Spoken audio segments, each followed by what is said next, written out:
Welcome inside the Tank Cast, presented by the Locked On Senators podcast and the Glebe Central Pub. Make sure you visit the Glebe Central Pub right in the heart of the Glebe. Great food, cold drinks, and an atmosphere to match. Visit them 779 Bank Street and let them know that Locked On Senators sent you. And make sure to get your tickets for the Senators Shuttle. Sue will be controlling the tank to and from the CTC for only $17. I'm Ross Levitan alongside Brandon Piller. The Ottawa Senators just lost in Anaheim 2-1 to the Ducks. They fall to 0-12 on the road against Western Conference teams this season. Pilsy, an inexplicable stat, but to zoom in on tonight's game, Lucas Dostal is pretty good. Yeah, Lucas Dostal saved this game for the Anaheim Ducks, although maybe they didn't want it to be saved because this was an ultimate tankathon bowl, and that's a great win or a great loss. Sorry, I'm getting wins and losses mixed up here. Great loss for the Ottawa Senators as far as tanking goes, because if that goes to regulation, you get that unwanted point, and then you get the red numbers on the tankathon website, which we don't want anymore. We're fully Commanders on Team Tank. It's tank season. And that's a loss where you're making ground on a team in the Anaheim Ducks, as Ross has pulled up. You're making ground on the Ducks now, 4 points behind, ahead. When you switch to tanking, it messes with how the narrative you pull here. It's like when you travel, you get jet lag for a few days. Don't worry, Pilsy. You'll get the hang of it sooner rather than later. Ottawa has 2 games in hand on Anaheim right now, but Ottawa has now lost 5 games in a row. It's almost miraculous to have 0 wins in 12 road games, 0 points in 12 road games. Yeah, and a lot of these road games, Ross, are against bad teams. Bad teams. Awful teams. But Ottawa's not. They are among them.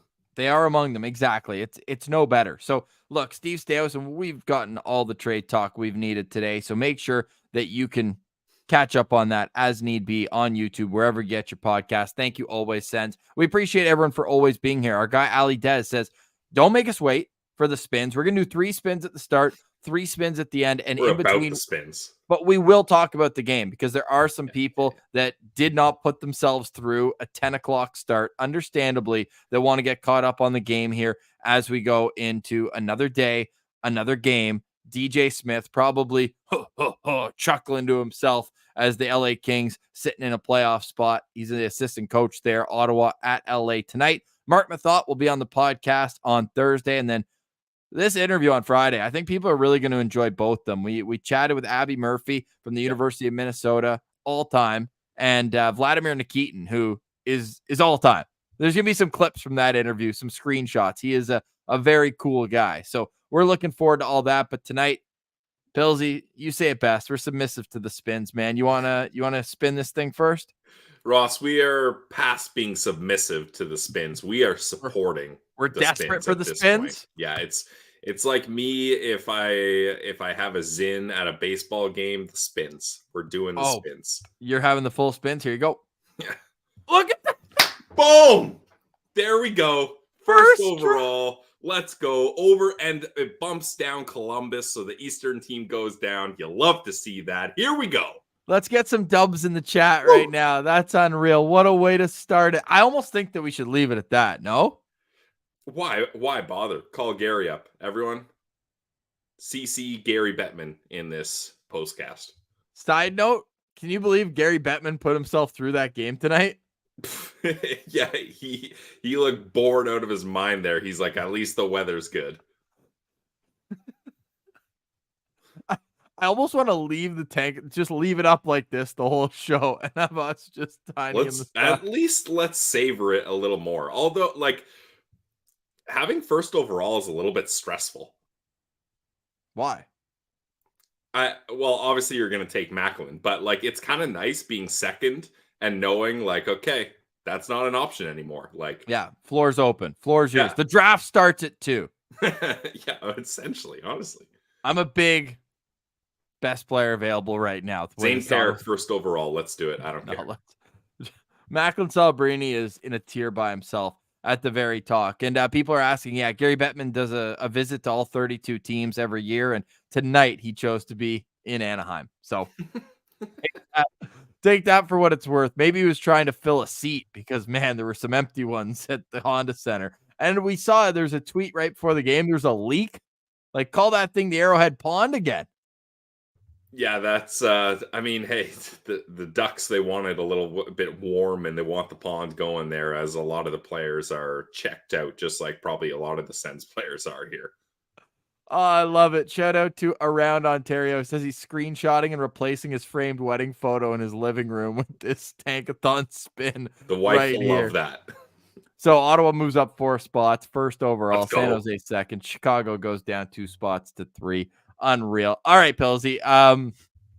We'll do this again at the end of the show. I think we leave it at 1 spin though for now, because of course, yeah, it doesn't get any better than that. And Hot Lunch said, it's too late, guys. I'm going to bed. Sure enough, he's submissive to the here spin. he is. He's in here yeah, too. Hot Lunch cannot resist. And hey, shout out Hot Lunch. That was a nice game for Parker Kelly tonight. It was. What's your big storyline outside of the fact that Ottawa outshoots their opponent heavily?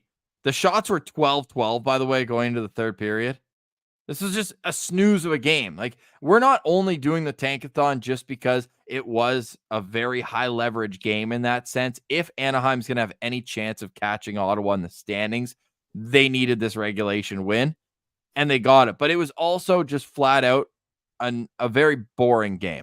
Oh, so boring. So boring. If I didn't have the rum and cokes going, I think I would have fallen asleep a long time ago. My second last note in the second period, and usually I probably have about 10 to 12 notes a period. Some of them are kind of all over the place. It said, "Oh my God, this is torture." We said it before in our game day preview roster. Like, only the true sickos will watch this, and only the sickest of the sickos, I'm talking 140 of you here right now, would not only watch this game, but then stay up to commiserate with us. Commiserate, that's the word I'm looking for. Yeah. No, so it's not event cast anymore, though. It is legitimately a tank cast. I am all the way on board. Never mind. Scratch that. Commiserate, not the word of the day. To celebrate with us on that tanking loss. So nervous that Brady was going to score that goal on the pop-out play where he was wide open in the slot. He got all of it, too. That was Dostal's best save of the night. He pushed into it and up. Like, that's elite. Yeah, Dostal had some huge saves, but also, like, my God, the Ottawa Senators could not hit the broad side of a barn door in this game. Like, they were missing the net all over the place here, and I don't know what was going on that first power play. They were knocking pucks nowhere near the net. Great passing, but terrible aim on the shots. And then talk about all-time classic Sens blunder moment, pulling the goalie and then being like, no, go back, goes back, too many men penalty. Here we go. What was worse, though, that or the refs blowing dead a 2-on-1? Yeah, Timmy's like, what are we doing here? And then, I mean, you don't see this very often. This is a tank game. Pulling the goalie when the other team has a 5-on-3. Like, you can't help but laugh, man. It's funny. It's funny. It's so bad. It's funny. We might have Ian Mendez join us. Nice. Ian's he's wrapping up in the bowels of the Honda Center. He's just doing videos. He goes, ha ha, I'll see. But if there's one guy, ha ha, I'll see usually means like, yeah, thanks for coming out. With Ian, he might actually come on. Oh, definitely. I mean, for him to come on when he was in Sweden and he was just gassed, but still gave us an hour of his time. Absolute legend that everybody loves, Ian Mendez. He's the best, man. Who is the best Senator? You want to get right into our hashtag? It's been so long since we've had one. What do we even call them? Sens Central Standouts presented by the Goalie'D Central Pub. Sens have lost 5 in a row. There haven't been a whole lot recently, but I mean, they deserve to win this game. The deserve to win a meter, definitely on the Sens side tonight. Oh, absolutely. But that's the thing, Ross. Like, sure, it was a boring game and they lost this one, but it's a loss that you want if you're a Sens fan, and at least some guys showed some good effort here. So, boom, deserve to win a meter. How is it changing live? it does 1,000 simulations, so it just goes. I don't buy in this. Oh, okay, gotcha. You got to be a real sick freak to read about how it works. Like, just read me the number and I'll get a sense, but I'm not about to sit I'm pretty there sure and that read. link just takes you to a virus. It's like nerd Yeah. virus. You get Rick rolled, eh? It's just Rick Astley. Oh man, what a night to be an Ottawa Senators fan. It really is. I mean, this to me was like it was honestly cathartic. Like it's one of those where it's like you knew you were bad, but then to like have a good effort and still lose in regulation, it was like the perfect gateway to heaven opening. And there's just a big old tank, and it's like God's like, get into the tank. Come on. But Ross, we can We're laugh. going to Vegas. We're and going to Vegas. The rest of the people in the chat, we can all laugh because we've been through this misery and we're a step back. But like the players in the room after that game. Well, Shabbat's like limping into the room, like they're beaten, battered. I would shut down. Timmy's not healthy. Like he was buzzing out there, but there's no way Timmy. Why? Garriock had posted like last week or whatever. He couldn't even take off his own skate. Jesus, he was flying out there though. He was flying, and he almost had his first power play goal of the season. I thought he looked like I would not have after watching that game, being like, "Damn, Timmy's seriously injured." No, I just don't think he's 100%. Well, yeah, seriously injured. That's a stretch. Sorry. Shabbat going in, like he was game time decision a couple games ago. He's not 100%. And then he obviously had that strange play at the end where he took a penalty. He was just trying to play hard. He's just trying to get back and avoid a dash on an empty netter. But he was on his way back to the dressing room hobbled. Like I just and then they lose Matthew Highmore, like the guy that got called up. I thought he had a decent game too. It's unfortunate that it looked like he got a shoulder injury there, so that's tough for Highmore. But I thought he was all right, honestly, Ross. Hey, at least he gets his NHL salary though if he's hurt up here. Yeah, fair. We love that. The fourth line of Kelly, Casty, and I believe Chartier. No, not Chartier. Well, Highmore was on that line, so they're rotating guys in. But Kelly and Casty, I thought looked great as a duo tonight. Yeah, Highmore's expected goals percentage was 94%, best on the team. Now that was a great pass, heads up play to find Zub on the point for that first goal, and then Casty with the tip. So great play all around. Like the fourth line Corsi numbers were great today. They had good time on ice. So I mean, we're talking about a 2-1 loss to the Anaheim Ducks and the fourth line playing well, but this is where we're at. This is so pathetic, dude. In 5 minutes and 30 seconds together at 5-on-5, Castella, Kelly, and Highmore had 11 shot attempts for and only 3 against. And on the flip side of that, Chartier, Kubalik, and Greg had 2 shot attempts for in 7 minutes of ice time and 6 against. I mean, it's a low event game overall, but like very low event. That's kind of sad. Both goalies had to make big saves. Like despite not a lot of shots and a lot of wasted time and missing the net by both teams, more the Ottawa Senators, like both goalies had highlight reel saves. Yeah, well, if you go by expected goals, which, I mean, I understand how it's not a perfect science at all, but it does give you kind of a sense. Ottawa definitely had the better of the game tonight. No surprise there. Ottawa had about 3 expected goals, whereas Anaheim had 1.6. So kind of unfortunate. It's another game where Matt Sogard finishes below expected in terms of goals against, but what's he going to do on either one? He's going right to left, and Jake Sanderson gets it into his own net. And then the other one's a high tip on a moving screen. I thought Matt Sogard played well. He'd be my Sense Central standout presented by the Glebe Central Pub. Nice. I like that. I thought he played well too. It's tough when you only see 14 saves in a losing effort for the goalie, but that's just if you're checking the box score at the end of the game. If you watch it, I did think he played well. He had to come up with some big saves. And I mean, what's the alternative? Seeing Corpy and or Forsberg try to mop this game up, and neither of them are 100%. Like, might as well see what Mad's got here. It's going to be interesting to see who they start tomorrow, as we haven't really got a proper update on either goalie's health situation. Although we obviously know both of them are on the trip, but I don't know who's closer to being more healthy or not. And at the end of the day, it doesn't really matter. Doesn't matter. Forsberg did back up tonight, so there's that. Corpus Okay. salad. Yeah. True. Good call. Good to note. Yeah. So maybe Forsberg will play. Cool. Maybe Matt Sogard will play. No, probably Maybe not. Corpy will play. Somebody's going to play in goal for the Ottawa Senators. Going up against the LA Kings. LA's just been chilling. They didn't play tonight. Only 3 games in the National Hockey League. LA's coming off a 2-1 overtime loss at home to Vancouver on Tuesday night. Let's save your Sen Central standout and then get into a bit of the nuts and bolts. There were some notes I want to get into on tonight's game. We'll see if Ian can jump by. I said, if you're able to, I promise to keep you under 10 minutes because I know Ian, he's like, if I go on with these guys, I'll be there till 4 o'clock in the morning. Ross, no chance we keep Ian under 10 minutes if he comes on. No, I guaranteed it. We got an early morning with Math. We're having Math on at 9:30 a.m., so it's a quick turnaround as well. Always Sens. Thanks, Dominic Kubalik should be in net tomorrow. If that's what we're calling the press box now, sure. If that's what we're calling a plane to Nashville or Philadelphia or Tampa, sure. Honestly, Kubalik's efforts are probably best used in goal at this point.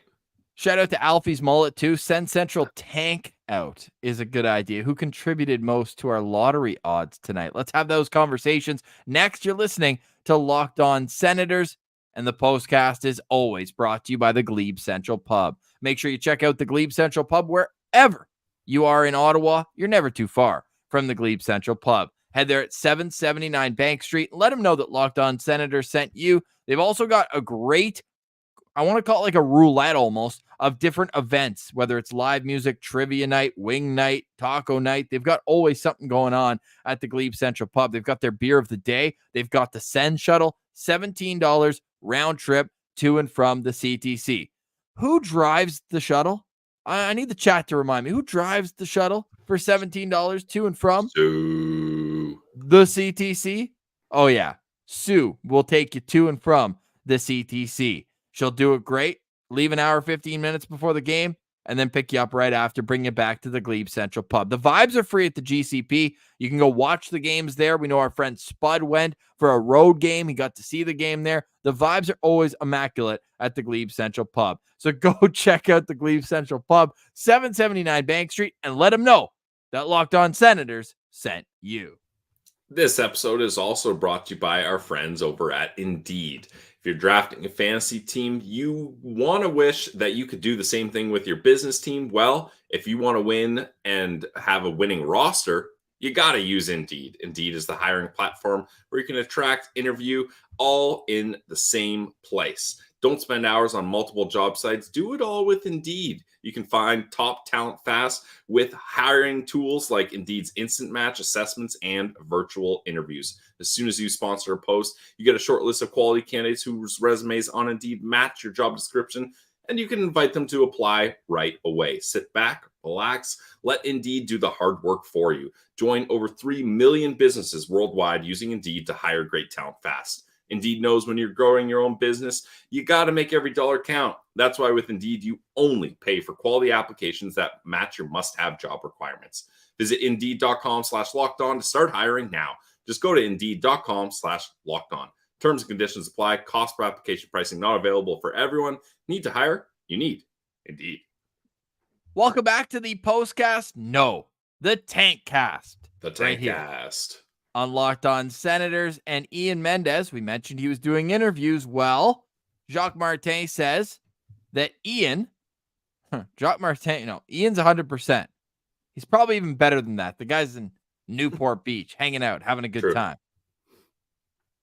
Thomas Chabot may have re-injured whatever was bothering him recently. So I said respectfully, just shut him down for the season. What are we doing? Well, I hate to say it, Ross, but Jacob Larson, Dylan Hetherington, top 2 pairs on the left, or second and third pair left side. Trade Chikrin, Chabot, shut him down. Ross, this is Chabot's annual injury time of the year. Yeah, it really is. I mean, he's been battling through it, if that is something, right? And I feel bad saying that. I don't mean that as a slight towards Thomas Chabot, but this is usually the time of year where he gets injured. And I should rephrase. He said he may have re-injured himself tonight. I do not know if that's an aggravation of what was already bothering him, but either way, it ain't good. Thomas Chabot, I don't think he should play tomorrow. And guess what? Ottawa doesn't even have an extra defenseman up. And if Matthew Highmore can't go, they're going to be getting some air miles, getting guys here from Belleville. Belleville doesn't play until Saturday. And then what? They literally played in Toronto this morning. So they went Toronto.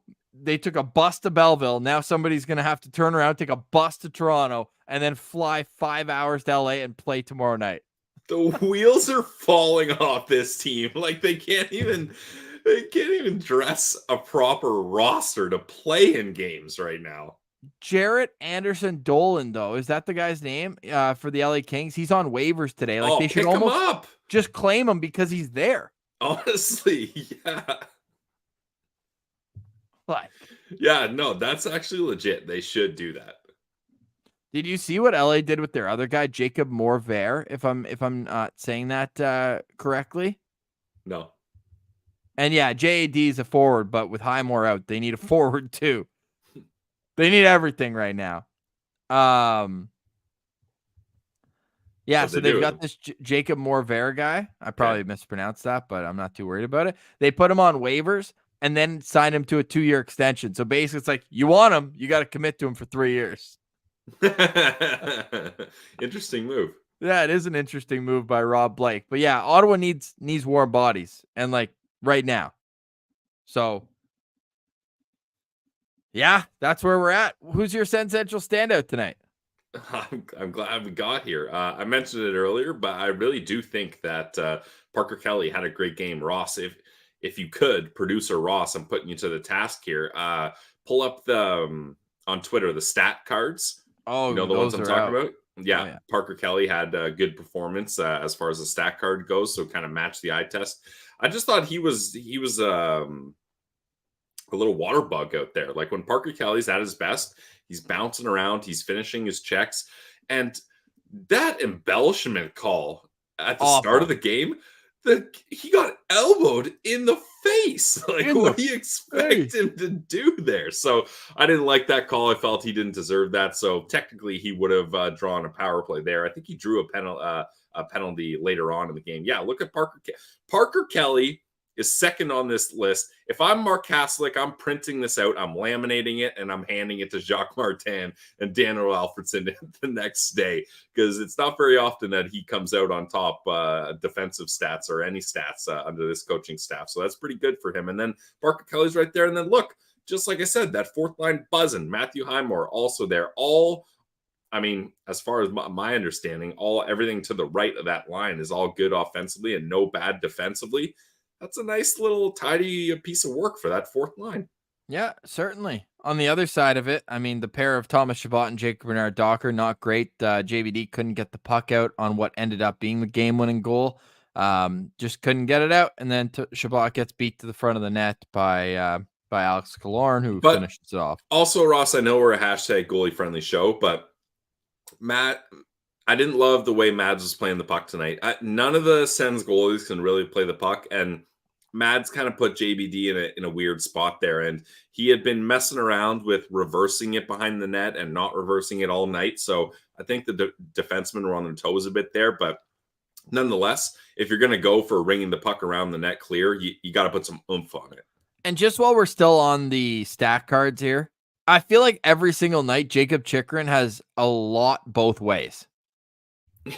Yeah. Like, he was noticeable tonight. He was carrying the puck, but again, in his own zone, it's just a bit of an adventure. Yeah, and he wasn't able to hit the net. I'm surprised Timmy doesn't have more offense. He was flying in the third period. But again, a lot of it was on the perimeter. Like, he cut through the middle a couple times, but I thought he did really good in his zone entries. Like, we know usually it's 50-50, but he was dancing in the zone tonight. Yeah, he was. So right now, I mean, it's almost like you're on to the next one, but like, do you have any other, you know, it's a tough night when they have post-game availability and also a night where they play the next day, where it's Jacques Martin, Mads Sogard, Mark Kaslick, Parker Kelly. Those are your media avails. That's all we got. That's all we got. Well, we're going to hear from Jacques Martin in just a couple of minutes. I want to hear what he has to say about that game. Do you have a daily, what do we call it? A tank out for a guy who wasn't very good tonight? I don't know if there's any glaring tank outs, or Martian and I toyed with the idea of calling them Sen Central stand downs. Oh, Yeah, I like that. But let's do it that. yeah, I can't really think, like, not a great game for JBD, I guess, but Yeah, it's probably where I was gonna go too. yeah. Any other notes from this game you want to get to? Otherwise, we could have Not a quick discussion about Steve Stais' comments today. We didn't get to Yeah, those. I'll transition into that. I don't want to talk about this game anymore, so I'm done. I'm gonna miss Vladimir Tarasenko. I Yeah, was watching some highlights and just, man, it'd be so cool to be a team where he was the right fit and would want to stay, right? Like, it just, he's such a good, well-rounded player, a veteran guy with playoff experience, Stanley Cup ring, seemed like he was fitting in with the guys here. It just would have been so cool to be like, sign him as a free agent and things work out and he extends, and it's all sunshines and rainbows for the Ottawa Senators. Instead, you get him for what, 58 games or whatever it is.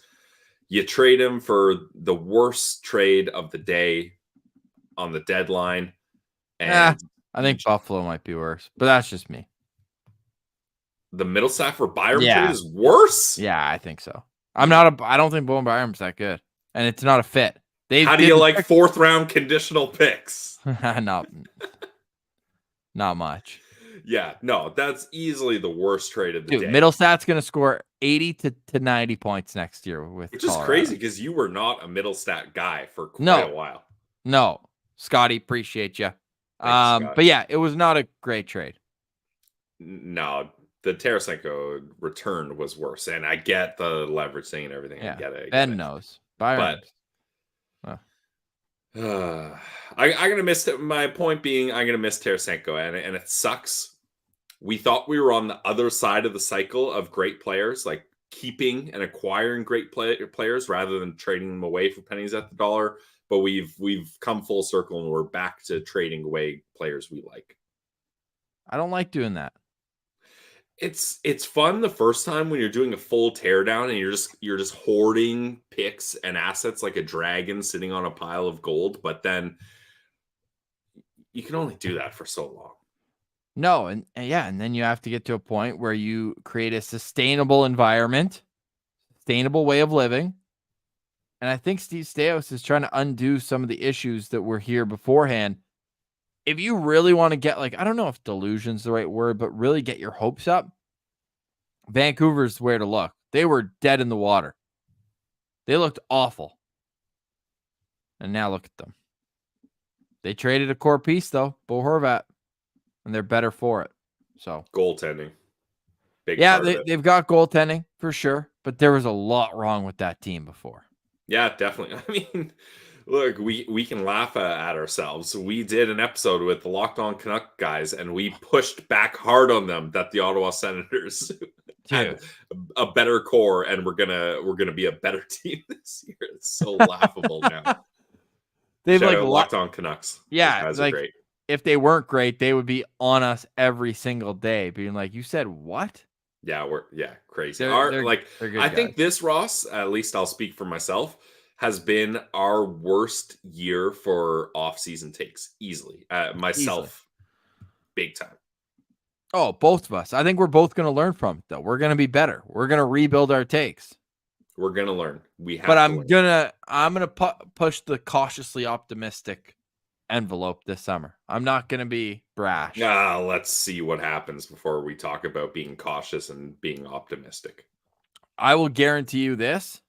I will not have the Senators in a playoff spot in my preseason. They have to show it to me before I will concede. Because now you were on the third place in the Atlantic train. I was on sneaking in as a final wild card. Embarrassing, dude. That is the worst. That is the worst. So do you think, and maybe this is a bit egregious unless there's a red eye from Toronto via Belleville to LA, like, might Steve Stais not be able to make a trade tomorrow during the day on Thursday because he legitimately would not have enough players to ice an NHL lineup that night? Yeah, I guess so. Because they only had 18 tonight. And now Yeah. they potentially have Shabbat and Highmore out. And you can play like one man down or two, but like you can't trade like Kubalik and Chikrin. No. You Well, legitimately do not have the bodies to do it. yeah, and then Brandy's in the mix too. So yeah. We might have to wait till the deadline day, which is a good thing for us. Yeah. And there's certainly not going to be anybody sitting. No. Oh mon Dieu. Oh my goodness. Where to now? LA. Look what I still have up. Oh, That's a dream right there. that's nice. No, I stand by it. This is a weird take, but I don't want first overall. That's the weirdest take I've ever heard. I want a defenseman. Dude, Macklin Celebrini is better than any defenseman in this draft. And the Sens are gonna ruin him. And also Macklin Celebrini would be the quickest to make an impact. Any of these defensemen, you're looking at 2-3 years. Yeah, You could have an NHLer. Yeah, Ben said you too many rums. Bad tape. We're legitimately going to the draft, and you don't want first overall. Yeah, true. We said we were going to get better with takes. I said off the. I prefaced 5 minutes later. I preface it saying it's a weird take. Yeah, 60 seconds. Look, I'm not used to having nice things as a Sens fan. Like it seems wrong. Yeah, damn it. Didn't last very long. That's sorry. Although, if the Sens do get first overall, what I want Steve Saos to do is turn it into infinite picks. Consistently trade down and then use those picks to continuously trade. No, now I'm just spiraling out of control. You're such an idiot. Yeah. That's fantastic. Oh, by the way, we're gonna crowdsource, but Pills and I are looking, and it's egregiously expensive right now. But I think Pilsy and I should be sitting row 1 behind the Sens bench in Winnipeg. We'll bring a whiteboard and act like we're the coaches. Yeah. If we do that, if we get tickets behind the bench, we will be taking crowd and citizen suggestions of like hilarious things we should try to do and to try to go viral on camera. Wearing Sens Central merch, of course. Of course. Brand new merch on the shop right now. But yeah, Pilsy, this was a tough one. No, it's a good one. It's a good one. 2-1. Yeah, this is the tank cast, dude. 2-1. Green numbers. The Sens, we did one spin, and the Sens drafting first overall, much to my chagrin. So wait. So if I do this again, the citizens have been patient. Let's get a spin for the people. Columbus wins the draft lottery. Hate that. Seattle really wins. They jump up 10 spots. Columbus drafts first, Chicago second, Seattle third, Ottawa sixth. Excuse me. All right. Buffalo moves up 6 spots. Chicago first. Yeah, San Jose down. Ottawa. You know what? The Sabres could really use a left shot young defenseman. I bet. All right. So that was my spin. Pilsy, here's your spin again. Be a real shame if Ottawa got first. Hit it.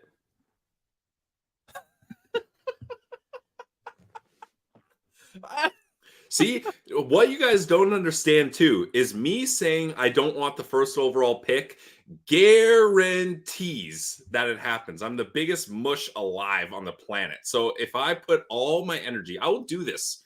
I'll put all my energy into not wanting first overall, and the Senators will get it. You've had 2 spins and you got first overall both times. Boom. I love it. I love it, man. If Ottawa got first overall, since you've done it twice, what do? I guess it doesn't really matter until Josh Norris shows that he can stay healthy forever. For any I have been dabbling in the Josh Norris cap-friendly tools for that contract. Let's just say that. Are we deep enough into a late night postcast that I could pull it up right now without us being seen as pushing this narrative? You tell me. I don't know if I can. All I'm going to say is this would be the last summer that they can do it for 1/3. I am aware. Yeah, I'm aware. Yeah, you probably. I keep closing the tab, and then all of a sudden it pops back up. Josh Norris buy. Saving $34 million is crazy, but paying someone like, I don't know if people are aware of Bobby Bonilla Day. It's I forget, it's a Mets player that for like 40 years the Mets have to pay him $1 million on July 1st. The Sens will have Josh Norris Day until 2036. I hope we're still doing the podcast in 2036. That's Ross. If this happens, we have to vow that we will outlast the Sens paying Josh Norris. That's our goal. Dude, you get credit for the first 3 years.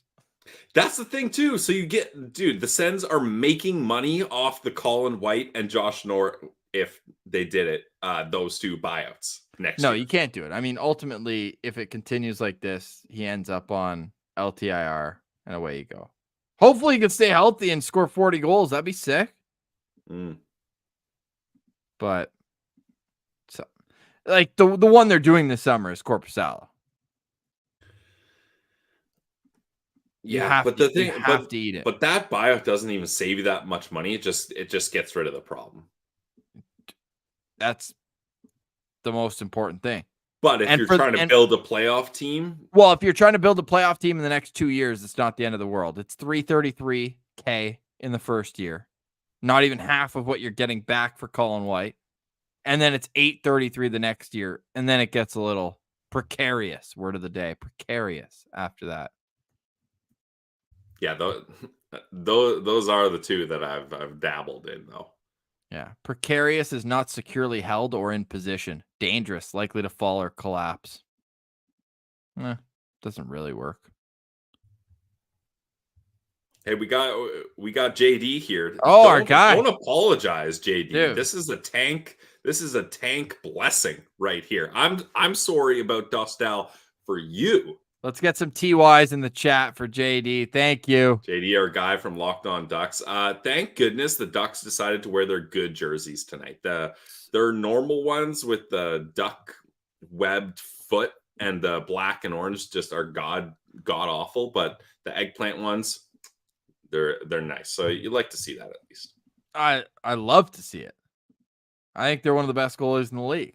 Or the jerseys, and he will be one of the best goalies. I've been saying this for a number of years now, because during the COVID pause, when European hockey was how we'd get our responsible gambling off. Yeah, we were betting on a lot of Eels games. Like those style made us a decent amount of money. Love it. And he was on a team with Roby Arventi and Lassie Thompson. So we got, and Juuso Valimaki was over there too. They were a good team. Great jerseys. They almost look like Lenny the Lynx, old Ottawa Lynx mascot. But yeah, he's sick. A lot of people were saying tonight was the two up and coming goalies. And what did I called that before the game, and 2-1 game. Don't worry about the shots on goal being 12-12 after the second period. Don't look at the rosters. Don't look, dude. That's a good final note here. This was Anaheim, one of the worst teams in the league. Mm-hmm. They're what? C roster? D? No Troy Terry, no Leo Carlson, no Mason McTavish, no Trevor Zegras.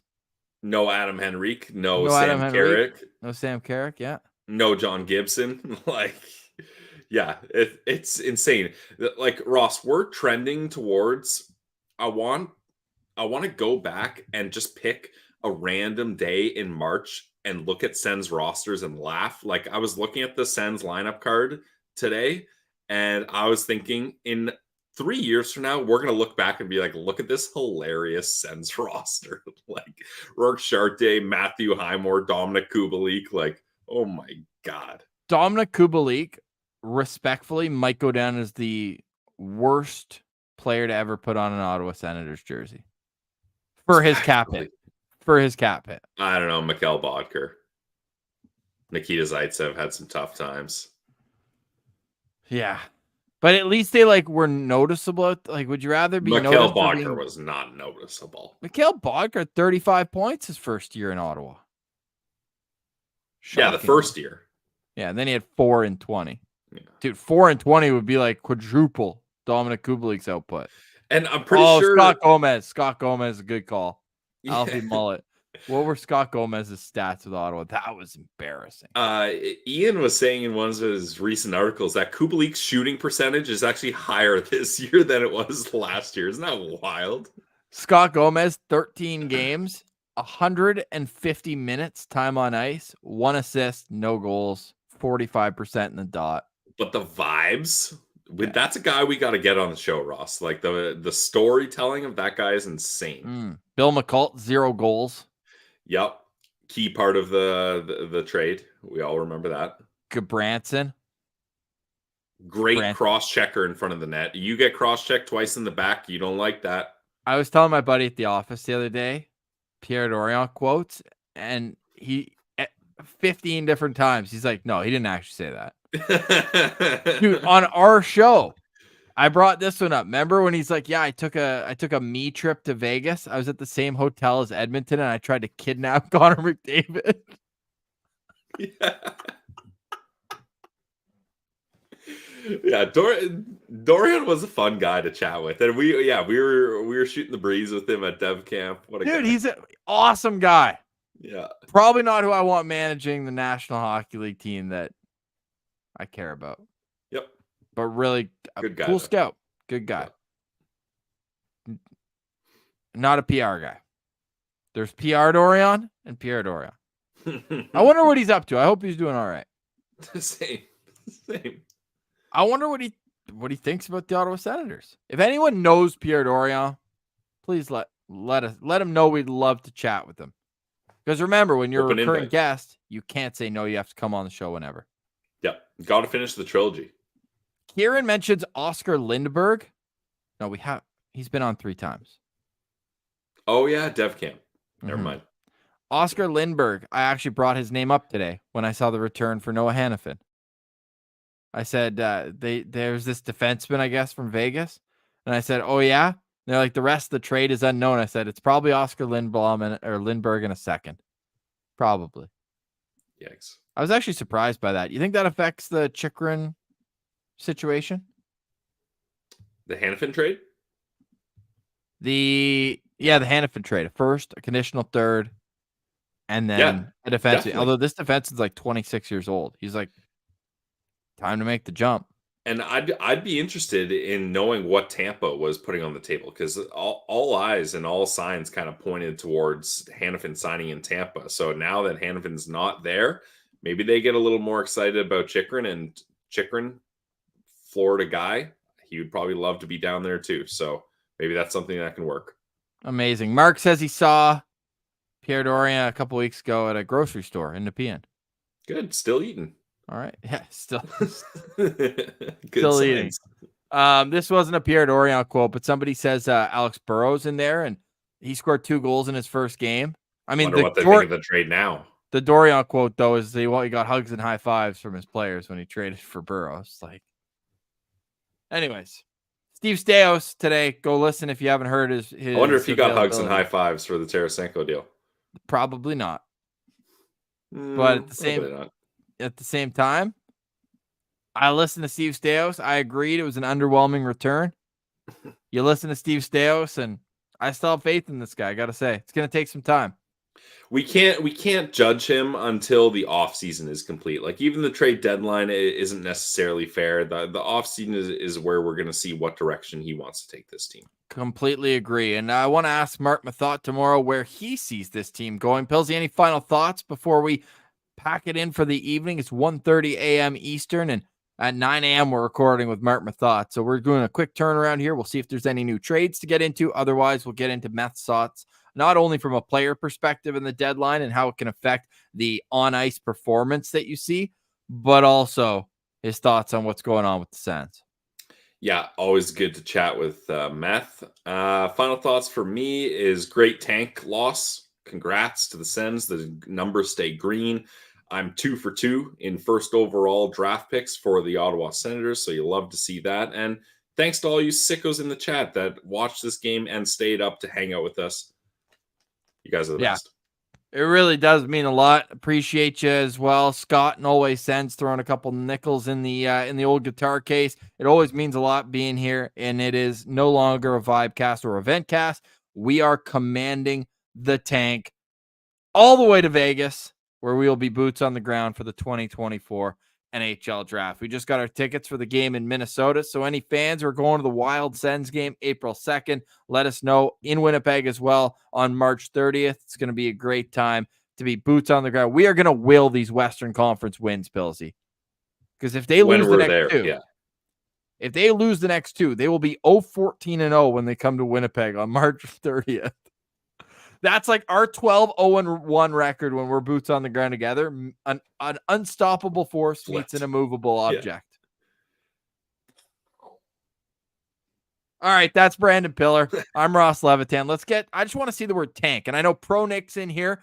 He's going to be in the postcast tomorrow. He's going down to LA. He'll be at the game repping the Sens. So we'll get him on the postcast tomorrow for a little BOTG action. Get those tanks in the comments, and we got Tankcast music, so let's hit that right now. This has been the Postcast presented by the Locked On Senators podcast and the Glebe Central Pub. Sue and the Glebe Central Pub will make sure you get to and from Sens games all good. Just $17 round trip gets you to and from the CTC. For Brandon Piller, I'm Ross Levitan. Mark Mathot tomorrow, Vladimir Nikitin on Friday, and then the trade deadline roundtable live, 3 o'clock on Friday afternoon. That's all next. But for tonight, we pass it over to our Tankcast music. We're part of the Locked On Podcast Network, your team every day.